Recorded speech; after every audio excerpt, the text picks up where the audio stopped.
The sun in the Arizona territory did not just shine, it judged. It beat down from an endless, bleached blue sky, baking the color from the land until all that remained were shades of ochre, rust, and bone. It was a world of searing mesas that rose like ancient altars and canyons that cut sharp, black shadows into the earth. This was the world Elias Thorne had chosen, or perhaps the one that had chosen him. At 28, his face was already a map of its terrain, weathered by the sun and etched with a quiet sorrow that seemed as old as the rocks themselves. He moved with the practiced efficiency of a man who had long ago shed any wasted motion. His hands, calloused and steady, worked a length of leather, mending a frayed rein on the bridle for his horse. Perseus. The big roan stood nearby, head bowed against the heat, tail flicking lazily at flies. They were a solitary pair in a vast, indifferent cathedral of stone and sky. Elias's existence was pared down to the essentials of survival, tending to his horse, cleaning his rifle, rationing his water, and keeping a lonely, constant vigil against a silence that was always threatening to swallow him whole. His movements were alive, but his eyes, the color of a faded prairie sky, held the distant grief of a man looking back at a life that was no longer there. The land offered no comfort.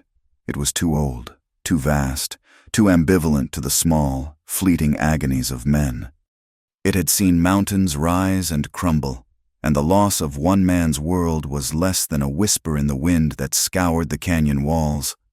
Sometimes, the slant of the afternoon light or the cry of a hawk would pry open a door in his mind he fought to keep shut. He would see a flash of yellow gingham, a small girl with hair the color of corn silk chasing a monarch butterfly through a field of wildflowers. Lily. Her laughter, light and free, was a sound so pure he could almost feel it in his chest, a phantom ache where his heart used to be. He would feel the ghost of a touch, the warmth of his wife Anna's hand slipping into his as they watched the sun set over the small homestead they had carved from the earth with hope and hard work. He could remember the smell of her hair, like sun-warmed hay and cinnamon, the gentle curve of her smile that had been his only true compass. Then the other memories would follow, the ones that came in the dark. They were fevered and sharp-edged, the swift, merciless arrival of the cholera, a foul pestilence that had swept through their small settlement like a prairie fire. He remembered the helplessness, a cold, suffocating weight as he watched the life drain from them. First Lily, her small body racked with a sickness he could not fight. He remembered holding her small, cold hand, unable to do anything but whisper promises the Almighty would not keep. Then Anna, her strength fading over 2 agonizing days, her eyes pleading with him for a deliverance he could not give. He had been a farmer, a builder, a husband, a father. He knew how to mend a fence, plow a field, and soothe a crying child. But he did not know how to stop death. He had sat between their still bodies in the suffocating quiet of their small cabin, a man hollowed out by a grief so profound it had no sound. He had buried them himself, under the lone cottonwood tree where he had first asked Anna to be his wife. After that, he had pointed Perseus west and had not looked back. He was a man running from ghosts, and the vast, empty frontier was the only place big enough to hold his sorrow. The sky began to change in the late afternoon. The relentless blue curdled into a bruised purple-gray along the western horizon. The air grew thick and heavy, charged with a strange, electric stillness. Perseus grew skittish, his ears twitching, his nostrils flaring as he tasted the coming storm on the wind. Elias had seen skies like this before. They did not bring gentle, life-giving rain. They brought violence. It began with a low, distant rumble, a growl from the belly of the earth. Then the wind came, a sudden, furious gust that tore at his hat and whipped dust into stinging clouds.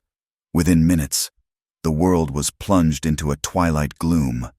A jagged fork of lightning split the sky, illuminating the landscape in a stark, terrifying flash of white and black. The thunder that followed was not a rumble, but a deafening crack, as if the spine of the sky had snapped. Then the rain came. It was not a drizzle. but a solid, driving sheet of water that hit the hard-packed earth with the force of 1,000 hammers. Dry arroyos, moments before nothing but dusty scars on the land, transformed into churning, muddy torrents. The world dissolved into a roaring chaos of wind and water.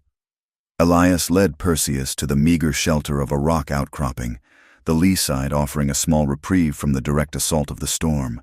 He stood with a hand on the horse's trembling flank, the animal's fear a warm, living thing against his palm. He watched as lightning lit up the world again and again, each flash revealing a landscape being violently remade, washed clean of all its familiar contours.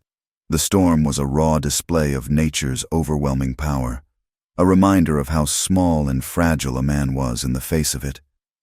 He waited, a solitary figure against the stone, letting the deluge wash over him, feeling as insignificant as a grain of sand in a flood.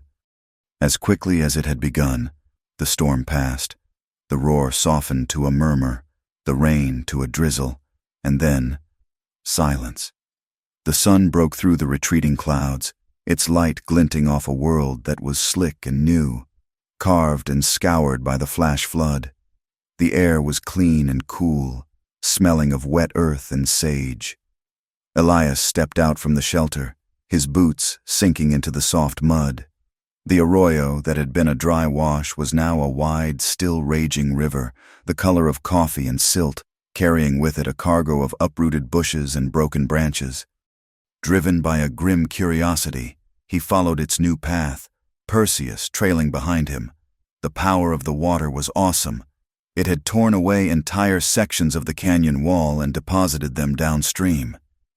It was in this wreckage, tangled in the gnarled, exposed roots of a massive cottonwood tree that had been ripped from the bank, that he saw it.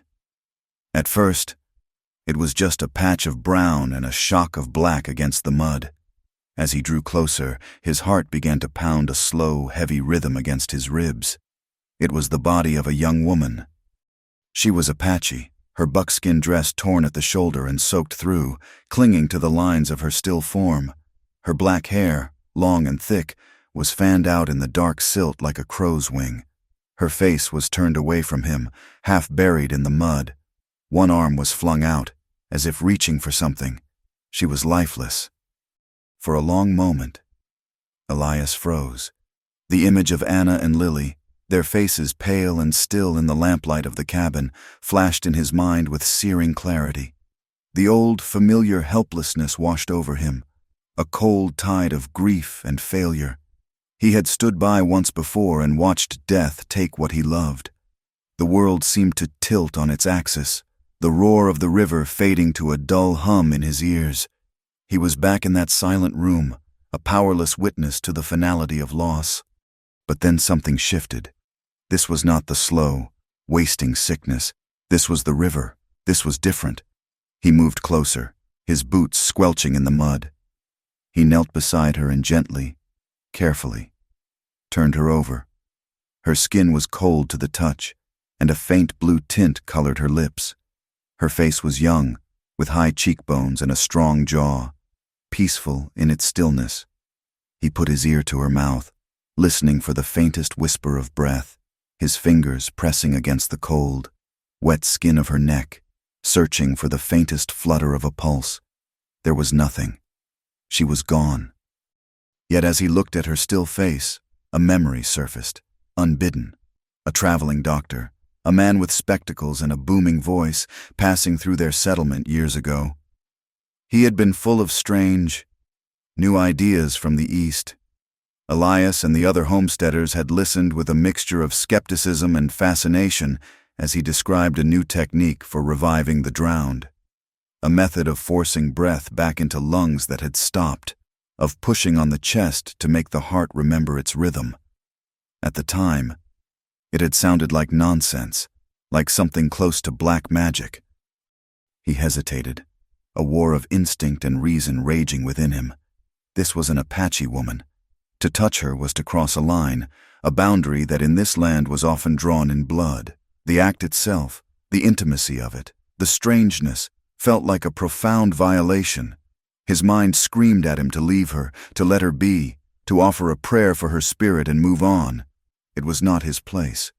But the memory of his daughter's last, shallow breaths and his wife's final, silent sigh compelled him. He could not stand by and do nothing again. Not this time. He would not be a helpless spectator to death if there was even the slimmest, most desperate chance to fight it. Fueled by a grief-stricken determination that bordered on fury, he began. He pushed aside the wet strands of her hair from her face and tilted her head back, just as the doctor had described, to open her airway. He placed his hands, one on top of the other, on her sternum, the cold of her wet dress seeping through to his palms. He leaned his weight onto his arms and pushed down, a hard, rhythmic compression. 1, 2, 3, 4. It felt clumsy, brutal, a desecration of her still body. He ignored the feeling, focusing on the count, on the desperate hope that this physical violence could spark a fire that had gone out. After a dozen presses, he took a breath. This was the part that had seemed the most unbelievable, the most unnatural. He pinched her nose shut, lowered his head, and sealed his mouth over hers. The contact was strange, clinical, devoid of any warmth or life. Her lips were cold and pliant. He forced the air from his own lungs into hers, a powerful, steady exhalation. Her chest rose slightly. He pulled back, took another breath, and did it again. It was a desperate, almost violent act of resuscitation, a fight against the cold, unyielding finality of death. He fell into a rhythm, pushing on her chest, then breathing for her, his own breath beginning to come in ragged gasps from the exertion. Mud caked his knees and hands. Sweat beaded on his brow and dripped into his eyes. The world narrowed to this single, frantic task. He did not think about who she was, or what her people might think. He only saw the still faces of Anna and Lily, and he worked with the grim, tireless energy of a man trying to rewrite the past. He pushed and breathed, pouring all his regret, all his sorrow, all his helpless rage into this one impossible act. Minutes stretched into an eternity. His shoulders ached, his lungs burned. Despair began to creep in, a cold certainty that he was too late, that he was merely pounding on a door that was already locked and barred. He was about to give up, to slump back in the mud, defeated once more, when her body suddenly convulsed under his hands. A violent, racking cough shook her frame. She retched, spewing a lungful of muddy river water onto the ground beside her. Her eyes, dark and deep as a forest pool, flew open, wide with a primal terror and profound confusion. She gasped, a raw, ragged sound, sucking in her first conscious breath. She did not see a savior. She saw the face of a strange white man, his features grim with exhaustion and exertion, hovering just inches from hers. She felt his hands on her body, the weight of him over her. She was cold, disoriented, and a deep, instinctual fear flooded her senses. The world was a blur of threatening shapes and sensations. She was alive, but she had woken into a nightmare. With a strangled cry, she scrambled away from him, her limbs trembling with a combination of cold, shock, and adrenaline. She moved with the panicked speed of a cornered animal, crab-walking backward through the mud until her back hit the rough bark of the fallen cottonwood. Her hand instinctively went to her belt and closed around the familiar shape of a small, bone-handled knife. She pulled it from its sheath, the blade a tiny, deadly thing in her shaking grasp. Elias backed away slowly, his own exhaustion hitting him like a physical blow.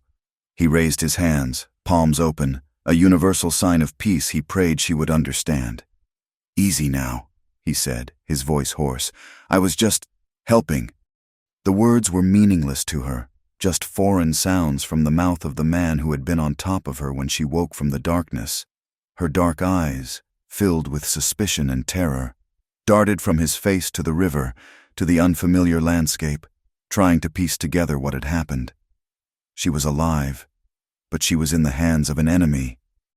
He saw the fear in her eyes, the way she clutched the knife as if it were her only anchor in the world. The language barrier was a canyon between them, impassable and absolute. He took a half step forward, intending to offer her his blanket, which was tied to his saddle. She flinched, pressing herself harder against the tree, raising the knife slightly. He stopped. He was covered in mud, his clothes soaked, his body trembling from the effort of bringing her back, and as he stood there, facing the woman whose life he had just saved, he was struck with the terrifying realization that his act of compassion had been perceived as an assault.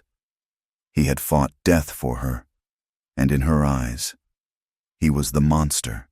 Dusk began to fall, the setting sun casting long, ominous shadows across the ravaged canyon. The air grew cool, and the woman began to shiver uncontrollably, her wet clothes clinging to her skin. They were trapped in a silent, tense standoff, two strangers from warring worlds, bound together by a life-or-death moment that neither of them fully understood. They were utterly alone in the vast, dangerous wilderness, and the real consequences of his desperate, merciful act were only just beginning to dawn on him. The night was a long, cold purgatory. Elias kept a small fire alive, not for warmth, but as a small beacon of order in the immense, listening darkness. He sat with his back against a rock, his rifle across his lap, watching the huddled shape of the woman under the gnarled roots of the cottonwood. He had placed his bedroll and a canteen of water near her. Gestures she had ignored. She had not slept. He was sure of it. Every time a coyote called or the wind shifted, he saw the faint glint of her eyes in the firelight, and the small, deadly shape of the knife clutched in her hand never wavered. He was a guard in a prison of his own making, a warden to a captive he had set free. When the first pale, gray light of morning seeped into the canyon, it revealed the scene in all its stark tension. The fire was a circle of pale ashes. The air was cold and damp. The silence between them was not peaceful, but a heavy, charged thing, thick with distrust and confusion. He saw that a dark, ugly bruise was forming on her upper arm, a violent signature left by the river's fury. Her body was still racked with shivers, a deep, persistent cold that had settled into her bones. He rose stiffly, his own muscles aching from the ordeal and the sleepless night. He took a piece of dried jerky from his saddlebag and held it out to her. His movements were slow, deliberate, meant to be unthreatening. She stared at the offering, then at his face, her expression unreadable but hard as flint. She gave a slight, almost imperceptible shake of her head. He placed the jerky on a flat rock near the canteen, a respectful distance from her, then retreated to tend to Perseus, giving her the space she so clearly craved. He checked the horse's hooves, re-cinched the saddle, his mind racing. What was he to do with her? He could not leave her here, injured and alone, but he could not force her to come with him. He was her savior, but in her eyes, he was a predator. She was a survivor, but to him, she looked like a victim waiting for the next blow to fall.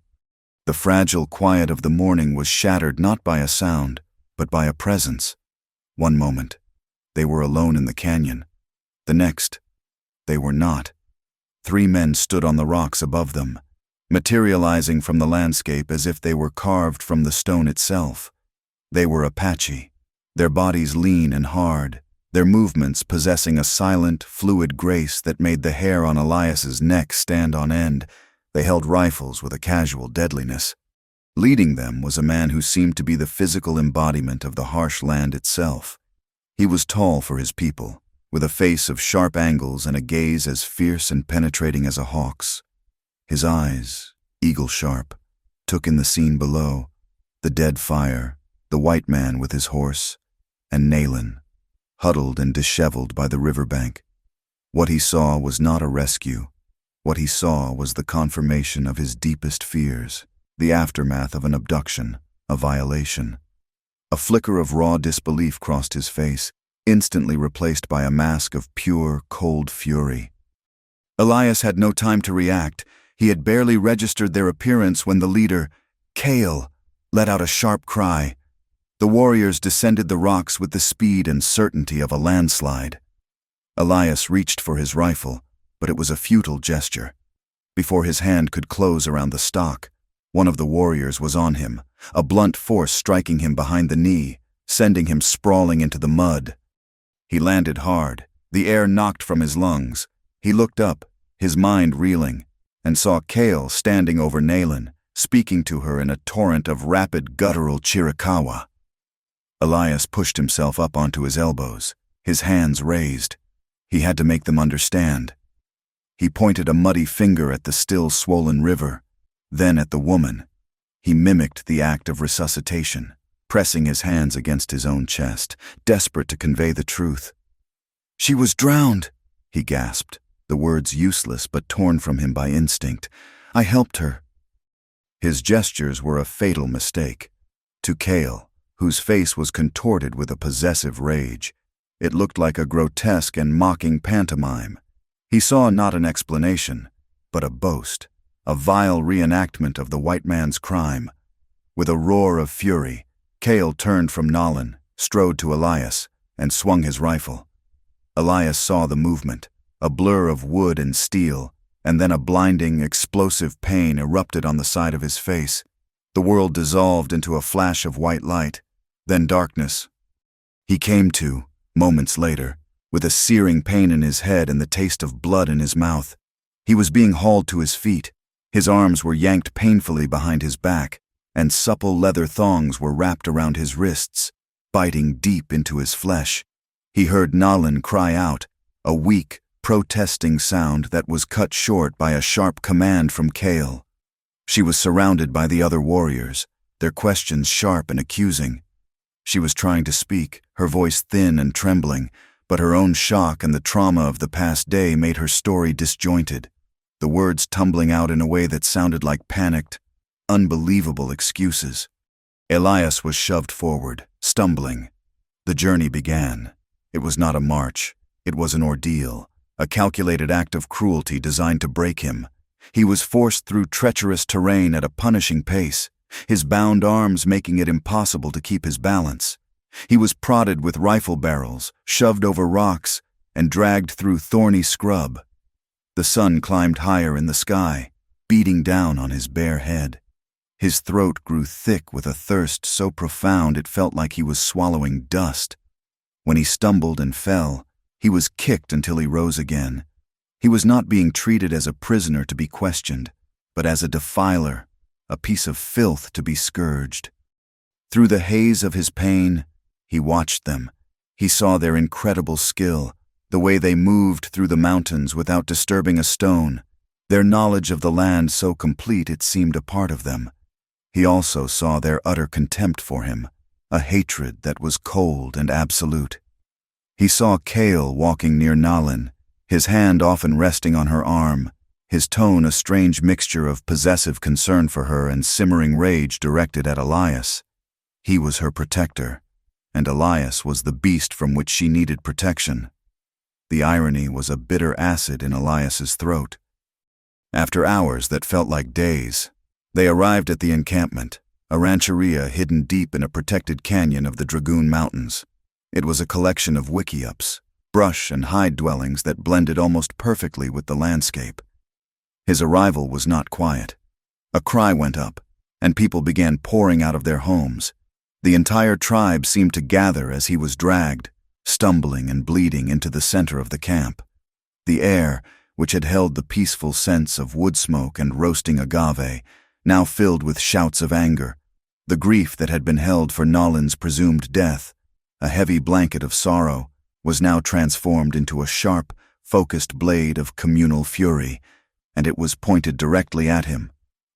Nalin was immediately swept away, surrounded by older women who led her quickly toward the largest dwelling, the home of her father, the chief. Elias was left alone in the circle of rage. He was hauled to a thick wooden post, stripped of his gun belt and boots, and his hands were untied only to be rebound, securing him tightly to the rough-hewn timber. He was a public display, a trophy of their vengeance. The people of the tribe passed by him, their faces a gallery of hatred and disgust. Women whose sons had been killed by white men spat on the ground at his feet. Old men with scarred faces glared at him with cold, unforgiving eyes. A small boy, his face a mask of learned fury, threw a sharp stone that struck Elias on the forehead, opening a fresh cut that trickled blood down into his eye. He closed it, the sting of the blood less painful than the venom in their stares. Inside the chief's lodge, the air was thick with the scent of sage and worried silence. Nayland sat on a buffalo robe, trembling, facing a council of the tribe's most respected men. Her father, Taza, sat in the center. He was a man in his 50s, his face a stern, thoughtful landscape of dignity and authority, but his eyes held the deep, conflicted pain of a father. Beside him sat the tribe's spiritual leader, an old man whose face was a web of wrinkles and whose eyes seemed to see into a world beyond the physical. And at the edge of the circle, his presence a palpable force of anger, was Kale. Taza's voice was low but carried the weight of command. He urged his daughter to speak, to tell them everything. With a faltering voice, Nalin recounted the terrifying power of the flood, the feeling of being swept away into darkness. Then she spoke of waking up, of the strange white man leaning over her. She tried to describe what he had done, but the words did not exist in her language for an act so alien. She touched her chest. "He pushed on me," she whispered, her hands mimicking the motion. "Here, hard." The elders exchanged uneasy glances. She then touched her own mouth, then gestured toward the memory of Elias's face. "He put his mouth on mine. He breathed into me." A murmur of shock and horror went through the council. The shaman's eyes narrowed. He leaned forward, his voice a dry rustle of leaves.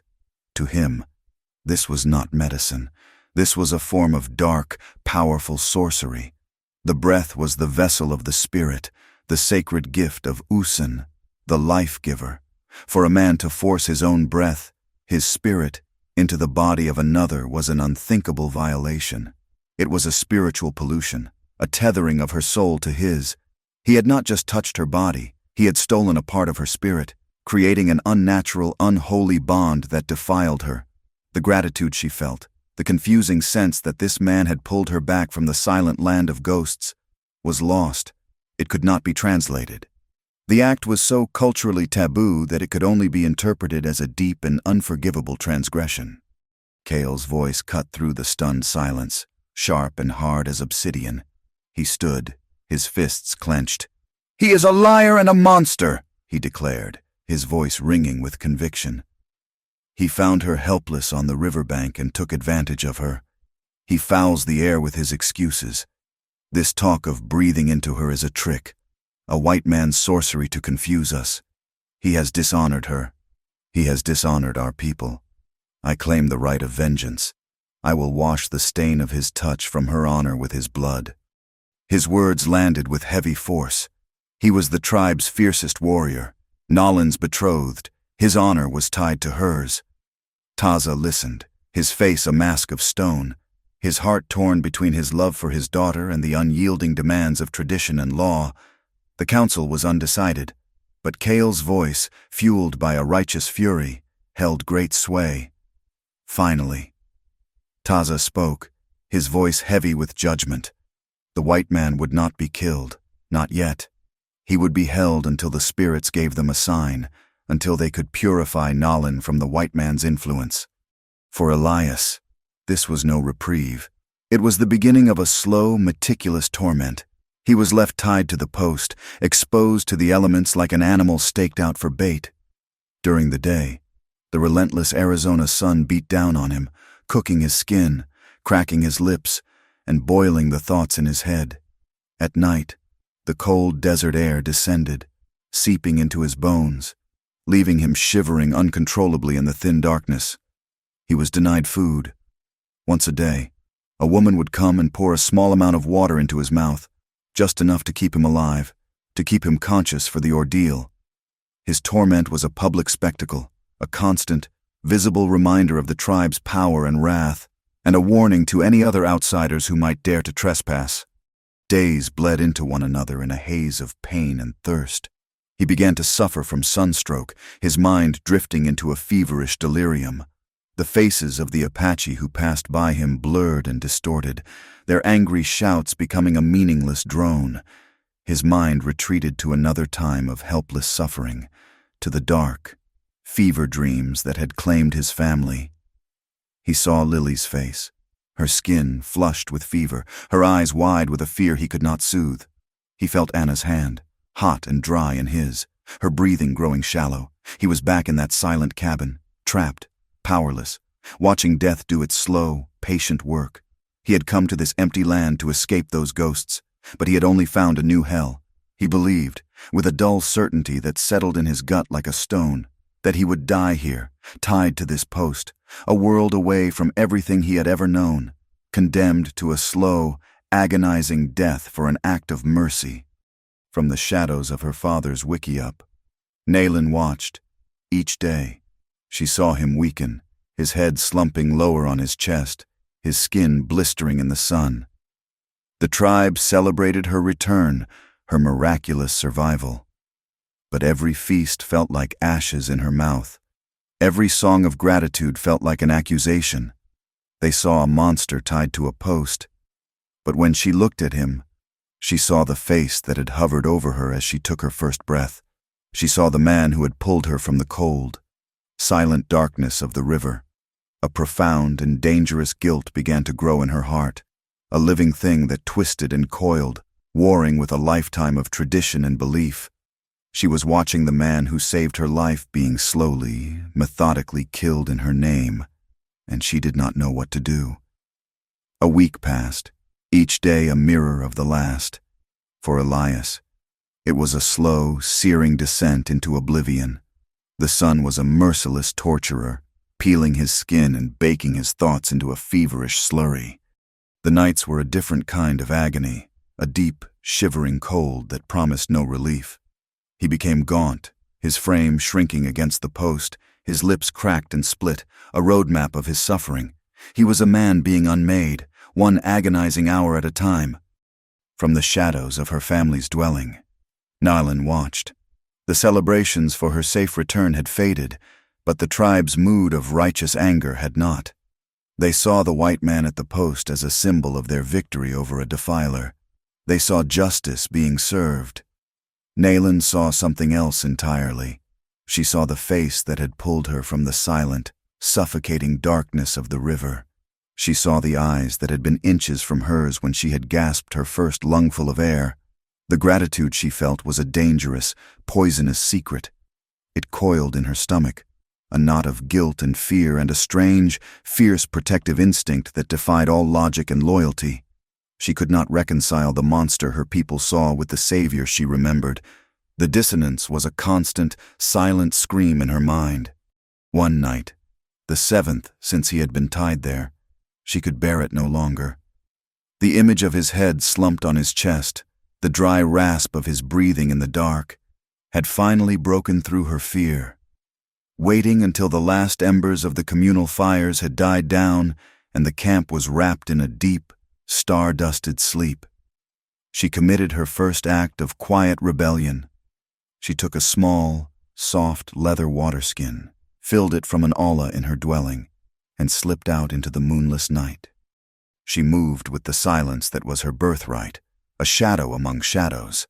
The camp's dogs, accustomed to her scent, did not stir. When she reached the center of the camp, her heart was a frantic drum against her ribs. Elias was barely conscious, lost in the shimmering haze of dehydration and fever. He was muttering, fragments of names she did not know. Anna, Lily. He felt a cool, gentle hand on his forehead, a touch so unexpected and soft it seemed to come from a dream. Then, the blessed, unbelievable relief of water at his lips. It was a trickle at first, wetting the cracked and bleeding surface, and then a small, steady stream that he drank with a desperate, pathetic thirst. The cool liquid was life itself, washing the dust from his throat, clearing a small patch of clarity in the fog of his mind. He forced his heavy eyelids open. In the faint starlight, a face hovered above him. It was her, Nayland. She said nothing. She did not need to. Her eyes, dark and luminous in the night, conveyed a world of apology, fear, and a shared, terrible predicament. He drank until the small waterskin was empty, and then she took a piece of damp cloth and gently, carefully, cleaned the crusted blood from the wound on his forehead. The touch was a balm, a small act of kindness so profound in his current hell that it almost broke him. She stayed for only a moment longer, then melted back into the darkness as silently as she had come. This became their secret ritual. Every night, after the camp was asleep, she would come. She brought him water, the gift that kept him tethered to the world of the living. Sometimes she would bring a small piece of corn cake or a strip of dried deer meat, food she had hidden away from her own meals, which she would break into small pieces and feed to him. These clandestine meetings were brief, silent, and fraught with the constant, terrifying danger of discovery. But for Elias, they were a lifeline. For Naylan, they were a quiet assertion of a truth only she knew. As the days turned into another week, his strength slowly, almost imperceptibly, began to return. The fever in his mind receded, replaced by an awareness of his situation and a profound curiosity about the woman who was risking everything for him. Their communication began to evolve beyond silent gestures of mercy. One night, as she held the water skin to his lips, she pointed to herself and whispered a single word, "Nalin." His own voice was a dry, broken rasp, but he forced the name out, "Elias." The exchange of names was a fragile bridge built across an impossible divide. He began to draw on the few Spanish words he knew, a language that served as a common, if clumsy, trade tongue throughout the territory. "Agua," he would whisper when she brought the water, and she would nod, understanding. He found that she knew a few words as well, learned from traders or captives. Through a painstaking combination of these broken fragments of Spanish, gestures, and their own languages, a strange and halting conversation began to unfold in the dead of night. She tried to explain the depth of the taboo he had broken. It was the most difficult thing she had ever tried to communicate. One night, she gently touched the center of her own chest, then his. She mimicked the motion he had made, the pressing down. Then she put her hand to her mouth and blew out a soft breath of air, shaking her head with a look of deep, solemn gravity. Through gestures and the few words they shared, she conveyed the belief of her people. The breath, the high, was the vessel of the spirit. It was a sacred gift, a personal essence. By forcing his breath into her, he had not saved her life. He had committed a form of spiritual theft. He had created an unnatural bond, tethering her spirit to his, fouling her essence with his own. In the eyes of her tribe, he had branded her soul. He listened, a cold dread washing over him as he began to grasp the enormity of the cultural chasm that separated them. He, in turn, tried to make her understand. "No," he whispered, shaking his head as much as his bonds would allow. "Medicina. For el corazón." He tapped his own chest.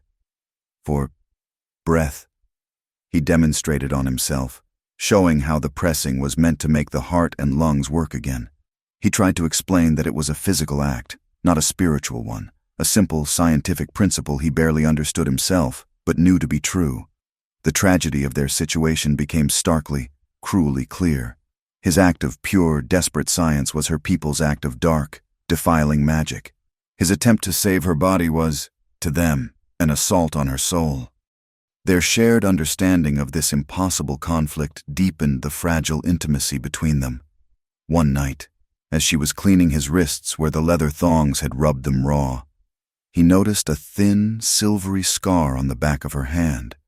He reached out and gently, with the tip of one finger, traced its path. She pulled her hand back for a moment, startled, then slowly relaxed and let him touch it. She explained, through a series of vivid gestures, the shape of a great cat, the flash of claws, the memory of a childhood fight for her life, that it had been a gift from a mountain lion. A wave of profound vulnerability washed over Elias. He saw in her scar a story of survival, a mark of the harshness of the world they both inhabited. In that moment, he felt an overwhelming need to show her that he, too, was more than what he appeared to be. He was not just a white man, an enemy, an accidental sorcerer. With a grunt of effort, He twisted his body and managed to work his hand down toward the top of his worn boot, which his captors had left on him. His fingers fumbled inside, and he pulled out a small, worn object. It was a bird, crudely carved from a piece of cottonwood, its surface smoothed by the constant touch of small hands. He pressed it into her palm. Her hand closed around the small, warm shape. She looked at him, her eyes asking a question, through a throat thick with an emotion he had not allowed himself to feel in years. He pieced together the story. He used halting Spanish, the English names that felt like ghosts on his tongue, and the raw, universal language of grief. He conveyed that the bird had belonged to his daughter, Lily, who had been taken by a sickness that had left him as helpless as he was now.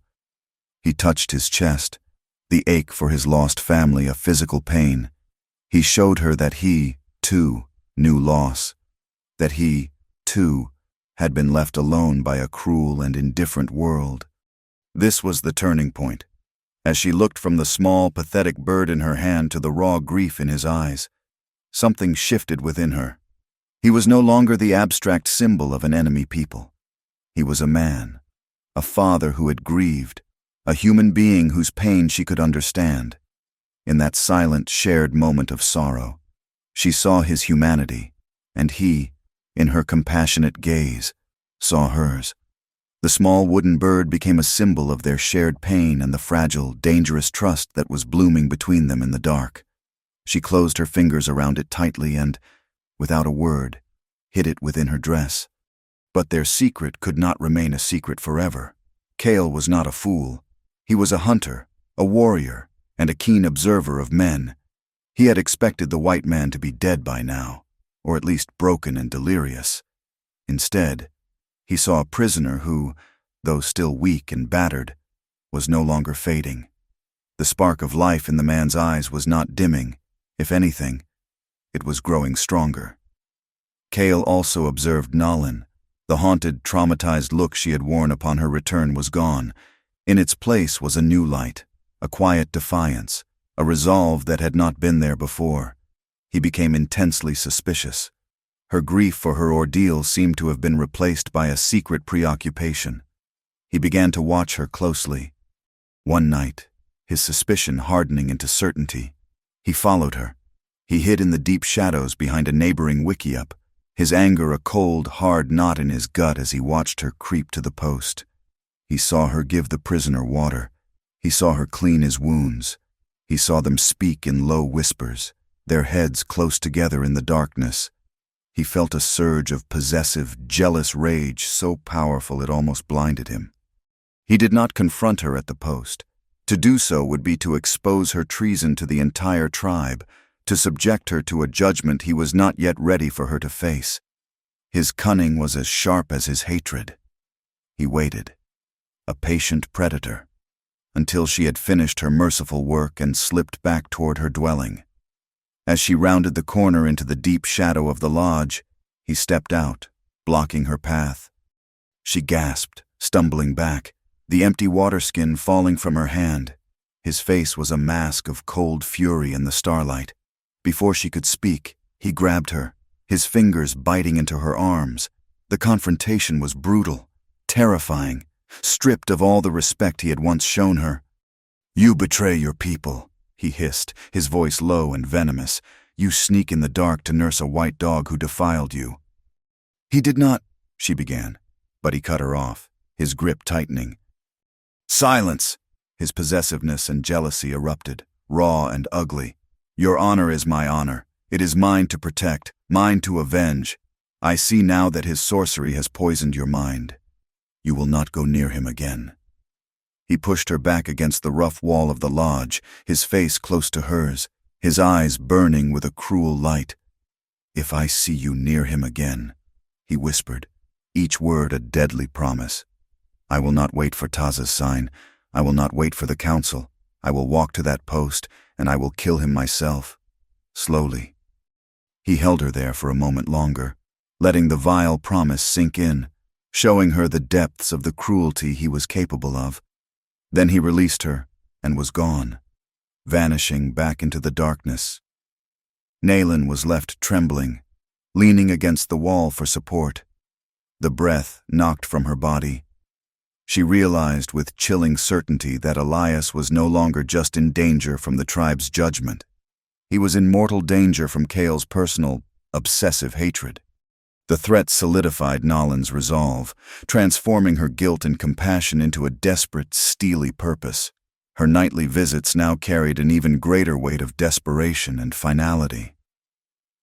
A storm was brewing in the distant mountains, the flicker of lightning on the horizon mirroring the first storm that had brought them together. That night, as she gave him the last of the water, their hands touched, his calloused fingers brushing against hers. The touch lingered for a moment longer than necessary. In the charged darkness, with the threat of Cale a palpable presence in the air, a powerful, unspoken emotional current flowed between them. It was a connection forged in secrecy, danger, and shared vulnerability, more real than any of the vows that had been spoken over her and Cale. Elias saw the fresh terror in her eyes. He had heard Cale's movements in the dark, had sensed the shift in the camp's atmosphere. He understood the danger she was in. "Don't come back," he whispered, his voice urgent. "He knows. Save yourself." But Nolan just shook her head, a slow, resolute movement. In her eyes, he saw not fear, but a decision. She knew it was too late. She could not go back to her old life, to a future as the wife of a man as cruel as Cale. She could not stand by and watch Elias, the grieving father who had shown her his broken heart, be murdered for an act of mercy. The tragic, liberating realization dawned on her, as clear and sharp as the lightning splitting the distant sky. To save him, she had to forsake everything, her family, her people, her history, her name. Her choice was made. She would not just help him survive, she would help him escape. Cale's threat was not a hot-blooded boast. It was a cold, hard promise. Nayland felt its chilling certainty in her bones. The time for silent vigils and secret acts of mercy was over. His words had transformed the landscape of her life, turning her from a conflicted daughter of her tribe into a fugitive in waiting. Action was her only path now, a desperate, narrow trail through a wilderness of impossible choices. She began to move with a quiet, deliberate purpose, her fear channeled into a sharp, focused resolve. She knew the rhythms of the camp as she knew her own breathing. She knew the two warriors who guarded the horse pens were lazy after the midnight meal and often dozed by a low fire. She knew which of the camp's dogs were deep sleepers and which would bark at a falling leaf. This intimate knowledge, once a source of comfort and belonging, now became a set of keys to her own betrayal. Over the next 2 days, she gathered her meager supplies, each item a small, sharp act of severance. She took a small deerskin pouch and filled it with pignol, the ground, toasted corn that was the perfect food for a long journey. As her fingers worked the cornmeal, she remembered her mother teaching her how to make it, her hands guiding Nayland's own. The memory was a fresh wound. She secured a water skin, one her father had given her for her first solo journey into the mountains to gather herbs. She found a sharp, black obsidian knife, its edge keen enough to shave a man's beard. It was a tool, but in the coming darkness, it would be a weapon. Every preparation was a silent goodbye, an act of tearing another thread that bound her to her family, her ancestors, her very identity. She spent the daylight hours observing the horse pens from a distance, her eyes carefully assessing the animals. She noted the deep-chested bay with strong legs and the wiry pinto that moved with a quick, nervous energy. These were the animals that had the stamina for a hard ride through the mountains. Her plan was simple because it had to be. It was a plan born of desperation, relying on chaos, the cover of darkness, and the coming storm that was gathering its forces in the west. She would create a diversion, a stampede, and in the confusion, she would free Elias and they would run. They would run into the storm, into the mountains, into an unknown future where they were hunted by everyone and belonged nowhere. The weight of this choice was a physical thing, a heavy stone in her chest. On the third night after Cale's threat, the storm broke. It did not arrive gently.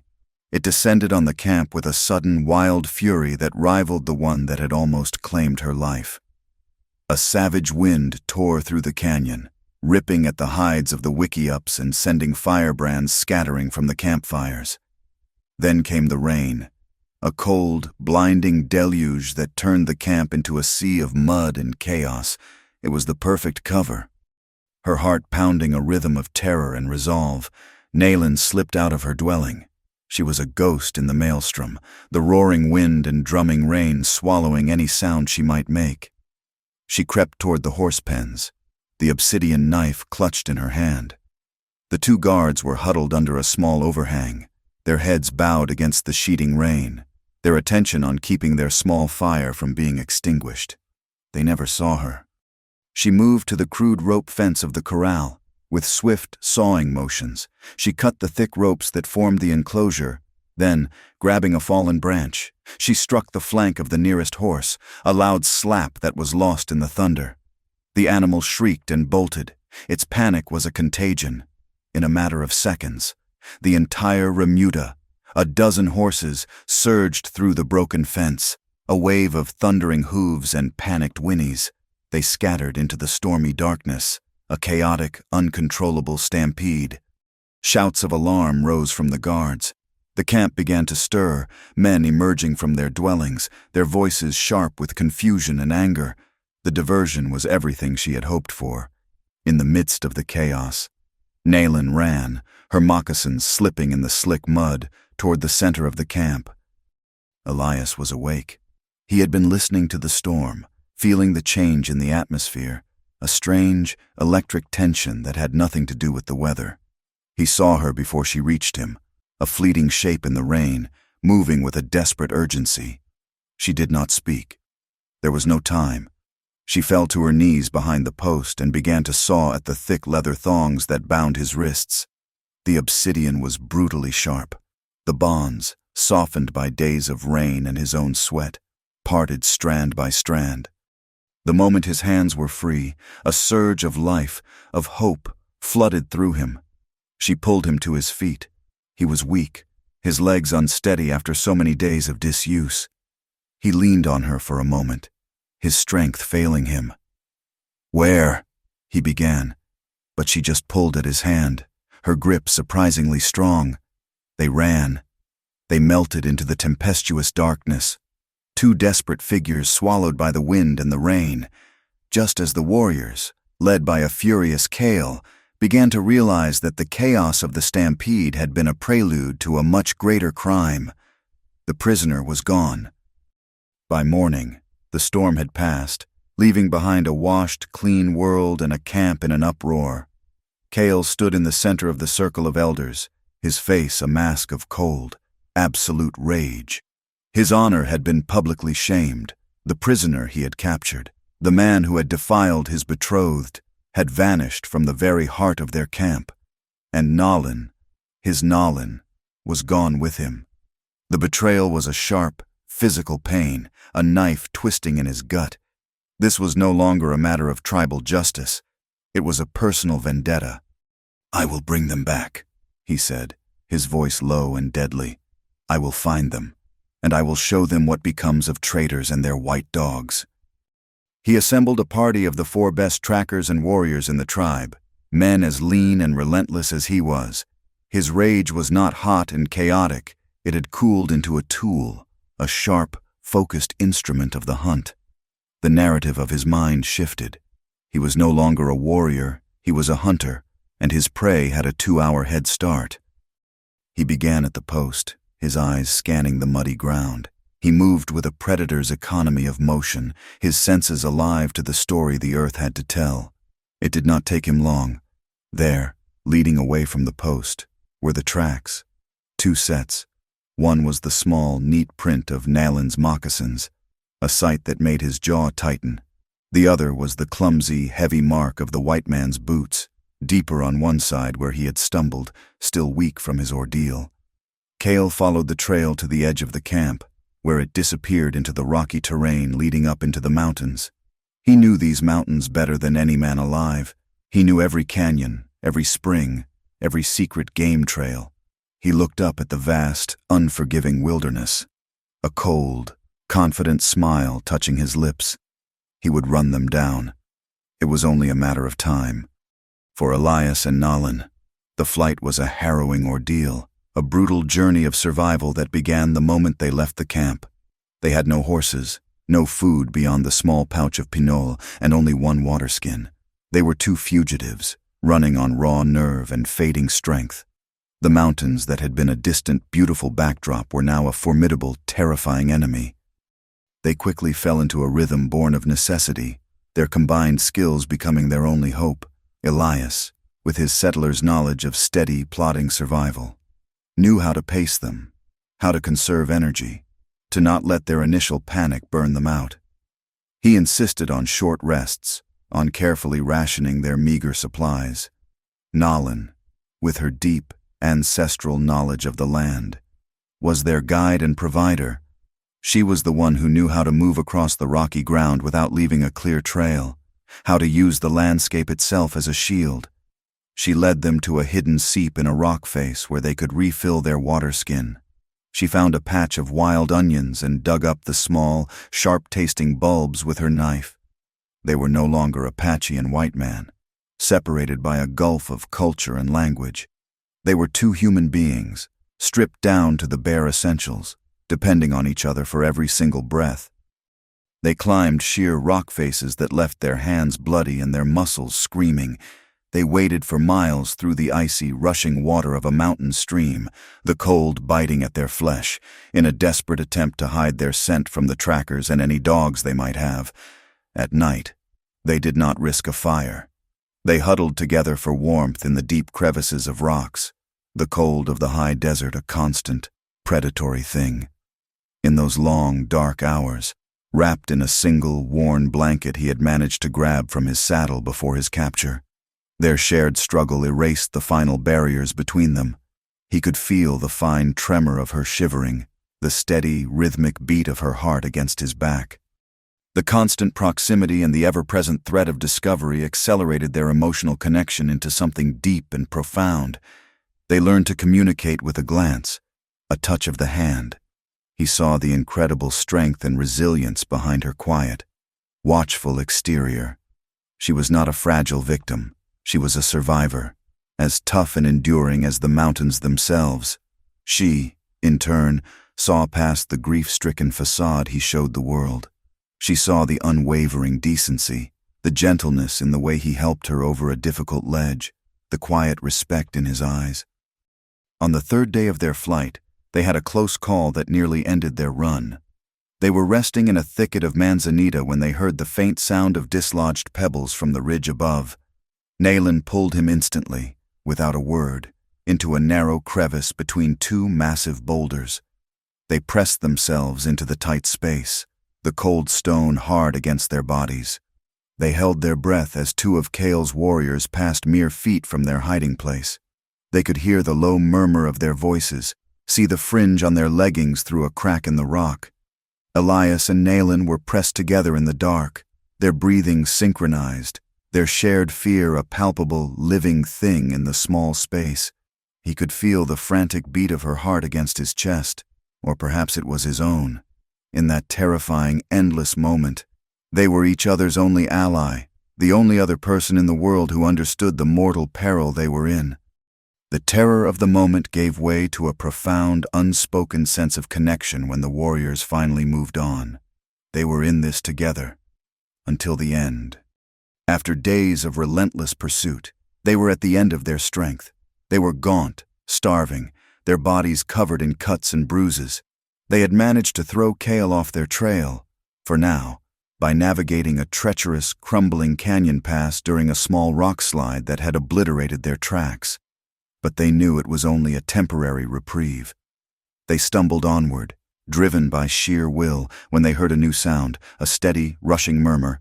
Pushing through a curtain of willows, they found it, a hidden grotto, a small, secret paradise carved into the mountainside. A waterfall cascaded over a lip of rock, falling into a clear, deep pool below. The walls of the grotto were covered in green, dripping moss, and the air was cool and misty. It was a sanctuary. They knew Kale and his warriors were still out there, hunting them. But for a few precious hours, behind the shimmering curtain of falling water, they were safe. Exhaustion hit them like a physical blow. They slid down against the mossy wall, the roar of the waterfall a soothing balm, washing away the sounds of the hunt. In the quiet of the grotto, surrounded by the steady, life-giving music of the water, the tension, fear, and a universe of unspoken emotions between them finally began to overflow. He saw that a sharp rock had opened a long, shallow cut on her foot. Without a word, he took the hem of his tattered shirt, dipped it in the cool, clear water of the pool, and began to gently clean the wound. His touch was not clumsy or hurried. It was gentle, reverent, an act of pure, unadorned care. She watched him, her dark eyes filled with an emotion he could not name. When he was done, she, in turn, reached out and gently touched the raw, angry scars on his back and shoulders, the marks left by the leather thongs at the post. It was a silent acknowledgement of the suffering he had endured for her, because of her. There were no words needed. Their eyes met, and in that long, unwavering gaze was a complete and total understanding of everything they had endured, everything they had sacrificed, and everything they had become to each other. Their coming together was not a gentle, tentative romance. It was a desperate, passionate, and profoundly emotional act. It was two exhausted, hunted people clinging to each other, a claiming of life in the very face of death. It was a moment of fierce, defiant intimacy against the backdrop of a brutal world that wanted them dead. For Elias, it was the first warmth, the first human touch that was not born of violence or duty, that he had felt since the death of his family. It was the reawakening of a heart he had long thought dead and buried, a flicker of light in a vast, empty darkness. For Nalin, it was a choice made freely, a final, irrevocable embrace of the man for whom she had sacrificed everything. This stolen, sacred moment in the heart of the mountain was the climax of their brutal journey, beautiful and tragic in its fragility. They both knew, even as they held each other, that this fragile peace could not last. Stepping out from behind the curtain of the waterfall meant returning to the hunt, and very possibly, to their deaths. They finally threw the hunters off their trail in a canyon pass so treacherous it was known only to the mountain goats and the whispering wind. Nalin had led them there, a place from the stories of the old ones, a place of shifting rock and sudden death. They navigated a narrow ledge during a rockslide, the thunder of falling stones and the cloud of dust their final, desperate act of concealment. For weeks after, they pushed westward, living off the land, their bodies withering but their spirits bound together by the shared ordeal. They were ragged, gaunt figures, pared down to muscle and bone, their clothes in tatters, their skin burned by the sun and scratched by 1,000 thorns. They were survivors. Then one afternoon, as they emerged from the foothills of the mountains, they saw it, in the shimmering heat haze of the valley below, a collection of crude, angular shapes huddled together against the vast emptiness of the plains. It was a town, a white settlement. Elias stopped, his hand shielding his eyes, a strange, forgotten feeling stirring in his chest. Hope. It felt foreign, almost painful. To him and Nalin, the distant town, Dust Devil Gulch, was not a threat but a promise. It was a place for real food, for shelter from the cold nights, a place where two nameless, ragged people might just be able to disappear and start again. The reality, they would soon learn, was far different. The hope that had flickered to life in the foothills died a quick and ugly death on the town's main street. Dust Devil Gulch was a microcosm of the West's harshest soul, a single, dusty street lined with a handful of false-fronted buildings, 2 saloons leaking the sounds of tinny pianos and coarse laughter, a general store, a blacksmith's forge, and a livery. The people who stopped to stare at them were as weathered and unforgiving as the landscape. Their faces were hard, their eyes suspicious and hostile. Their entrance into town brought all activity to a halt. Men paused with glasses halfway to their lips. Women stopped and pulled their children closer, and a silence thick with judgment fell over the street. Elias, with his wild, unkempt beard and clothes that were barely holding together, looked like a renegade, a man who had left civilization far behind. But it was Nayland's presence beside him that turned their suspicion into open scorn. Her Apache dress, though torn and faded, was an unmistakable symbol of the enemy, the savage world that existed just beyond the fragile boundaries of this settlement. A man leaning against a post outside the saloon drawled a name, loud enough for everyone to hear. Well, look what the cat dragged in. A squaw man. The term, one of the lowest and most contemptuous in the frontier vocabulary, hung in the air like a foul smell. It labeled Elias a traitor to his race, a man who had fallen below the bottom rung of the social ladder. Nayland was seen not as a person, but as a thing, either his captive or his consort, and in their eyes, there was little difference. She was a threat, a piece of the wild that had no place here. The wall of prejudice was solid and immediate. Their attempts to find lodging were met with doors slammed in their faces. The proprietor of the town's only boarding house, a woman with a face like sour milk, took one look at Nayland and told them to move on before her husband saw them. At the hotel, the clerk simply spat a wad of tobacco onto the dusty floorboards near Elias's feet, the message clear. The social rejection was as brutal and isolating as any wilderness. Here, there were no rocks to hide behind, no streams to wash away their trail. They were exposed, judged, and condemned. Desperate for supplies, they entered the general store. The proprietor, a thin man with watery eyes, watched their every move as if they were thieves. He charged Elias 3 times the normal price for flour, salt, and a handful of beans. When Elias questioned the cost, the man's hand drifted to the shotgun he kept behind the counter. They paid, the weight of the injustice heavier than the meager supplies they carried. They had survived the hunt of warriors, only to be cornered by a quieter, colder kind of savagery. The primary source of the town's hostility soon gave it a face and a name. Jedediah Kane was a big man who rode a big horse, a rancher who owned most of the surrounding land and, by extension, the town itself. He and 2 of his ranch hands rode up to them as they stood uncertainly in the street. Kane's face was florid, his eyes small and hard. He looked at Nayland with a mixture of disgust and fear, as if her very presence was an omen of bad medicine, a harbinger of raids and bloodshed. "You're not welcome here," Kane said, his voice a low growl. He didn't look at Elias when he spoke. He directed his words to a point somewhere over his head. "This is a decent town. We don't have room for your kind." "We're just passing through," Elias said, his voice steady despite the exhaustion that pulled at him. "Looking for a roof and a hot meal." "Then keep passing," Kane sneered. "Take your savage with you before she draws trouble down on all of us." Before Elias could respond, another man approached.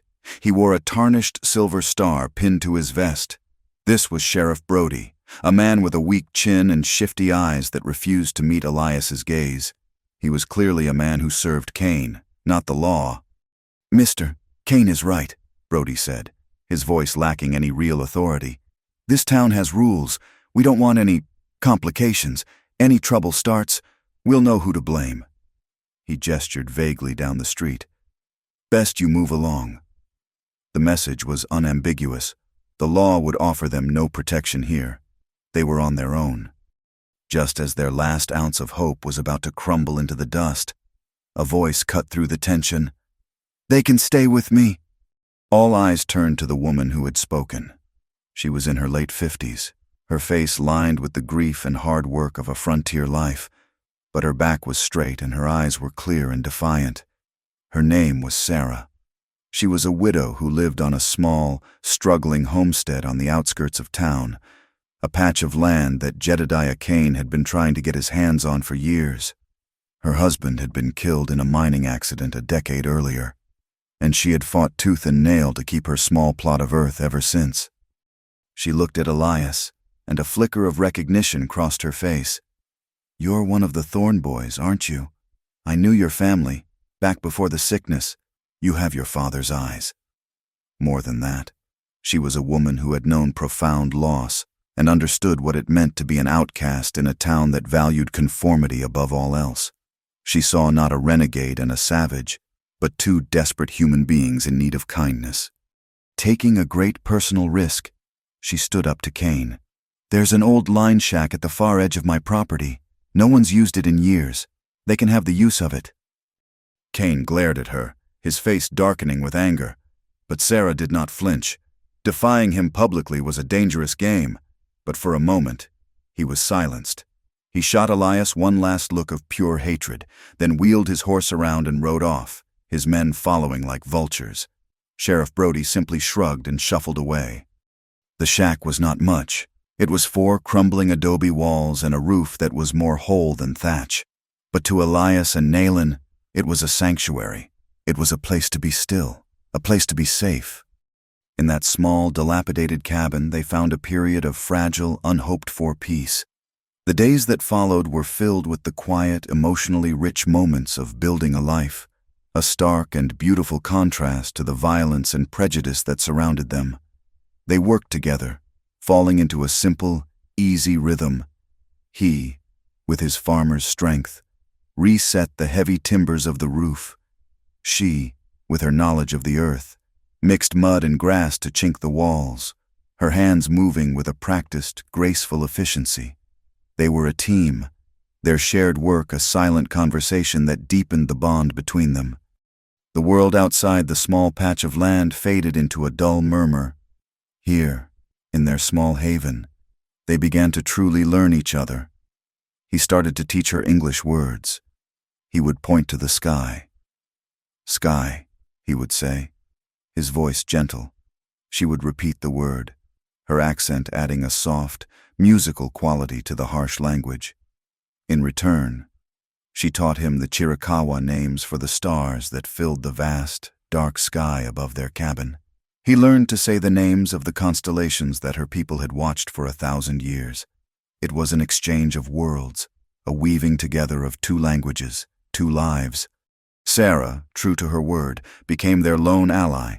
She brought them seeds from her own garden, and together, Elias and Nayland tilled a small patch of ground behind the shack. They planted corn, squash, and beans, the 3 sisters of the native peoples. The simple act of putting seeds into the earth was an act of faith, a belief in a future they had not dared to imagine. These moments of quiet intimacy were tinged with the tragic knowledge that their peace was temporary, built on borrowed time and the kindness of a single woman. But for a little while, they allowed themselves to live. They shared simple meals, the taste of food cooked over their own small fire a luxury beyond measure. They watched the spectacular desert sunsets, the sky painted in colors of fire and blood, and for the first time, it did not feel like a world ending, but one beginning. Their love, no longer just a bond forged in the crucible of peril, deepened into a true partnership built on mutual respect, quiet affection, and the shared work of their hands. In the dark, they would fall asleep in each other's arms, a small island of warmth and safety against the cold, hostile world. But the world would not leave them be. Their fragile existence was constantly threatened. Cain's ranch hands made it a point to ride by the edge of Sarah's property, their shouts and taunts carrying on the wind. One morning, Sarah found one of her fences cut, her small herd of cattle scattered across the valley. It was a clear warning from Cain, a message to her as much as to them. The pressure was mounting. Elias knew a confrontation was inevitable. He took the last of his money and went into town, enduring the hostile stares to buy an old but serviceable rifle and a handful of cartridges from a traveling merchant. He was no longer just a man running from his past. He was a man preparing to defend his future. The external threat escalated with the suddenness of a lightning strike.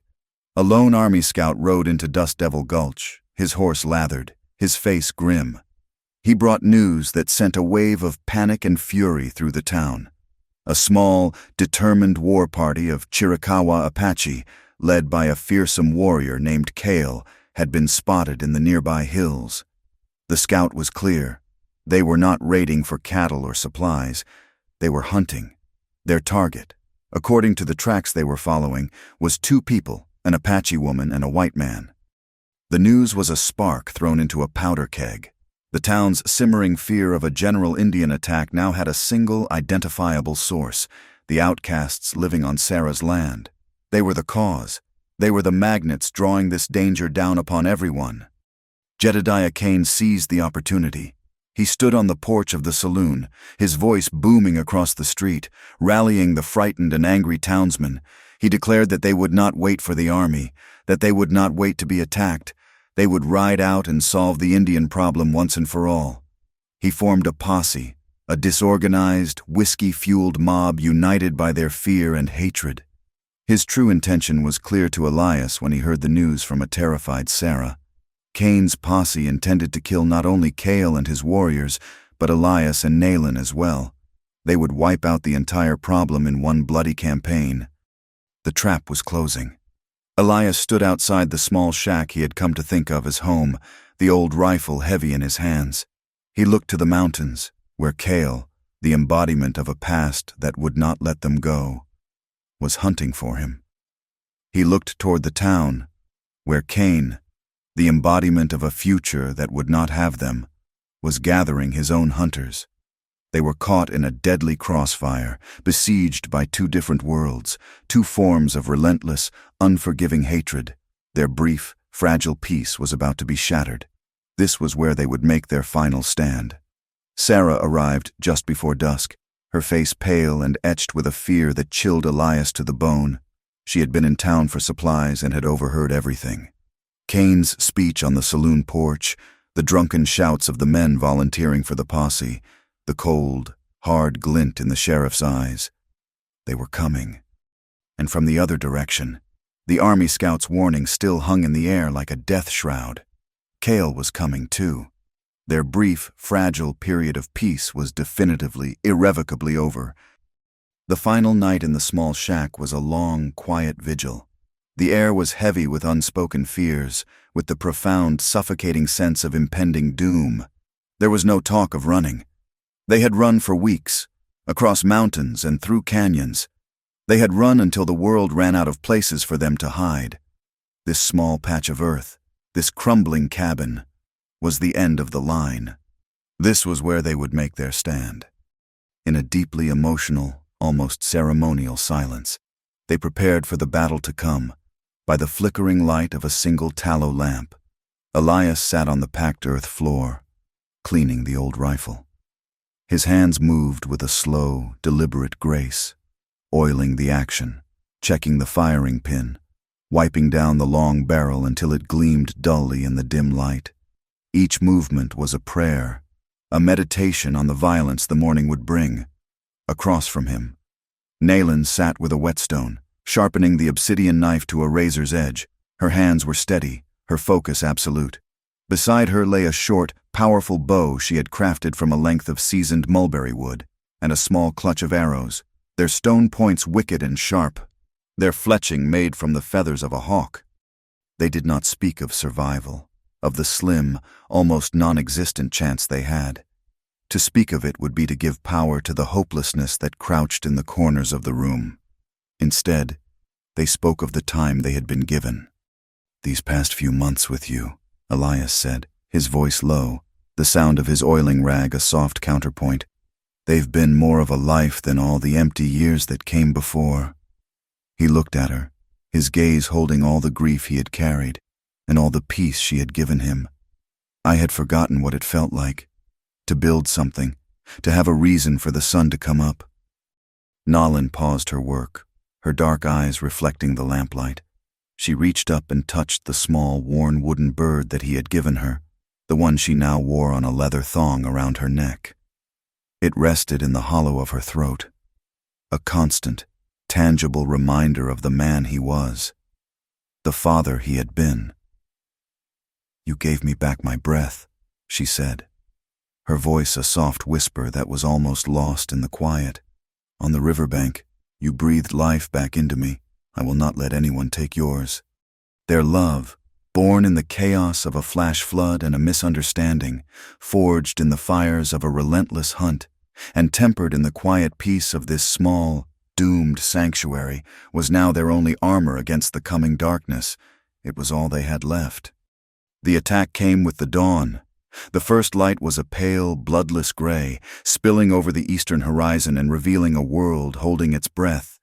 From the west, from the cover of the rocky foothills, they came first, Kale and his 3 remaining warriors. They did not charge or shout. They moved like ghosts, silent and deadly, using every rock and crevice for cover. The only announcement of their arrival was the sudden, sharp thud of arrows embedding themselves in the thick adobe walls of the shack. Almost simultaneously, from the east, from the direction of the town, came a different sound. It was the thunder of hooves, the disorganized, drunken shouts of men spoiling for a fight. Kane's posse. It was not a disciplined force, but a chaotic wave of violence, a mob of some 15 men, their faces flushed with whiskey and a righteous, fearful fury. They rode not in formation, but as a scattered, ragged line, their rifles already blazing. Elias, Naylan, and Sarah, who had arrived before sunrise with a grim look and an old pistol, were caught in a deadly crossfire. They were a tiny island in a raging sea of hatred, besieged from both sides by enemies who despised each other as much as they despised them. The battle was brutal, desperate, and utterly chaotic. The small cabin became their fortress. Elias, positioned at the single small window facing the town, used his rifle with the grim economy of a man who knows every shot must count. He was not a killer by nature, but he would defend this place, this life, with his last breath. A rider fell, then another. He worked the action of the rifle, his face a hard mask, the sounds of the battle a roaring inferno in his ears. From the other side of the cabin, through a small crack they had made in the wall, Naylan used her bow. Her movements were a fluid, deadly dance. An arrow was knocked, drawn, and released in a single, seamless motion. Her shots were swift and unnervingly accurate. A warrior who broke cover to get a better angle cried out and fell, an arrow protruding from his shoulder. She was fighting for her life against the very men she had once called her brothers. Sarah, her face pale but her hands steady, refused to hide. She stood between them, a small, indomitable figure, reloading her old heavy pistol after each shot, her lips a thin, determined line. She was defending her home, her choice, the only flicker of kindness she had been able to offer in a world gone mad.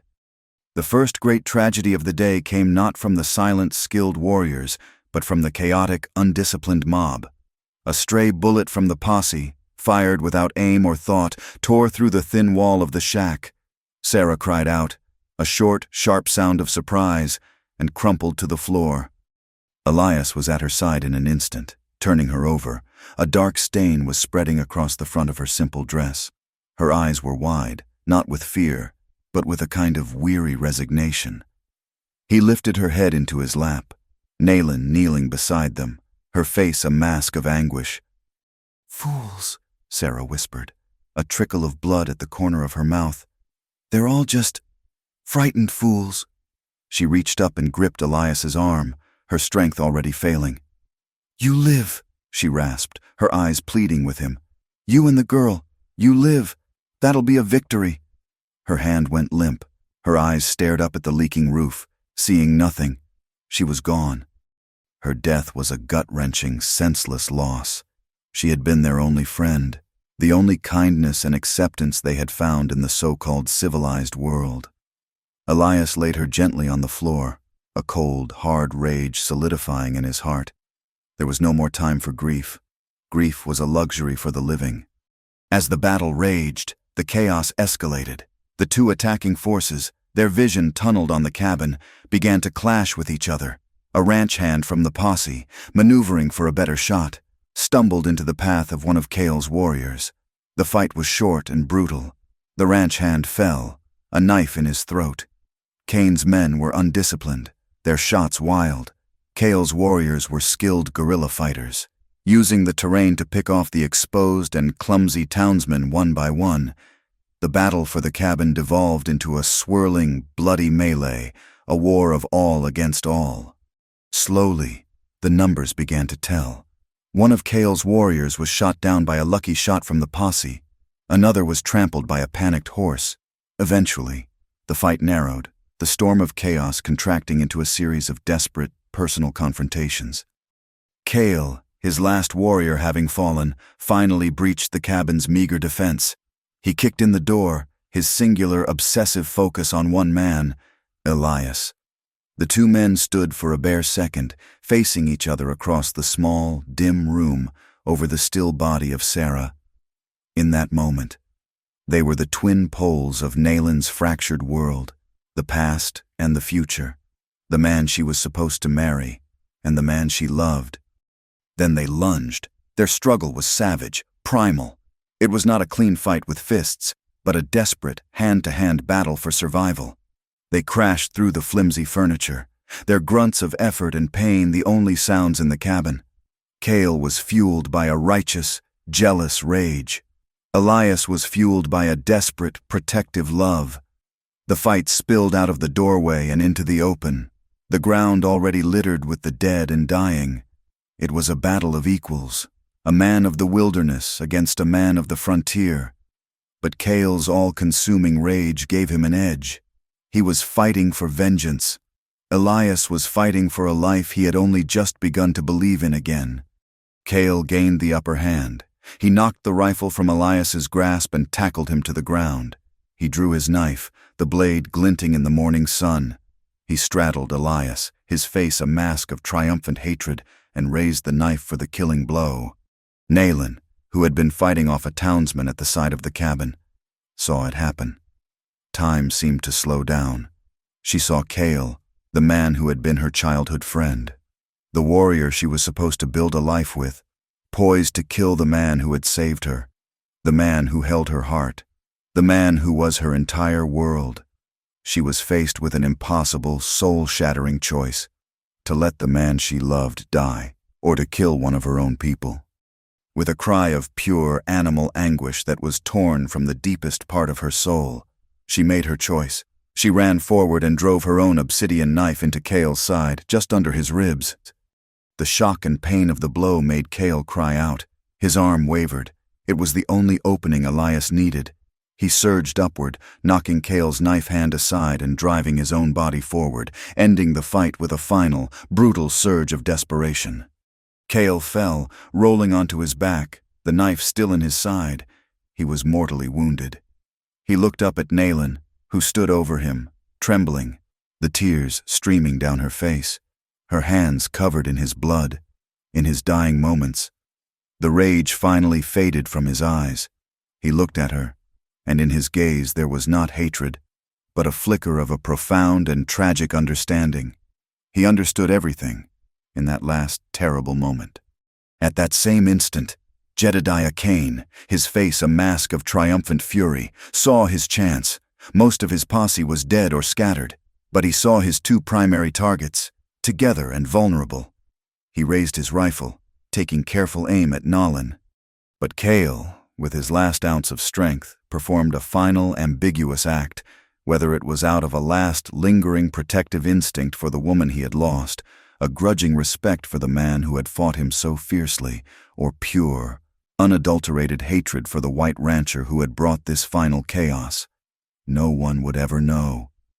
With a final, guttural cry, he hurled his own knife. The blade spun through the air and struck Cain squarely in the shoulder. The impact threw Cain's aim off. The shot went wild, but not completely. Instead of hitting Naelin, Cain's bullet tore through Elias's side, a searing, white-hot pain that buckled his knees. Cain himself stared at the knife in his shoulder in disbelief, then collapsed to the ground, a widening pool of blood spreading beneath him. Silence. The sudden, ringing silence of the aftermath of a battle. The gunfire ceased.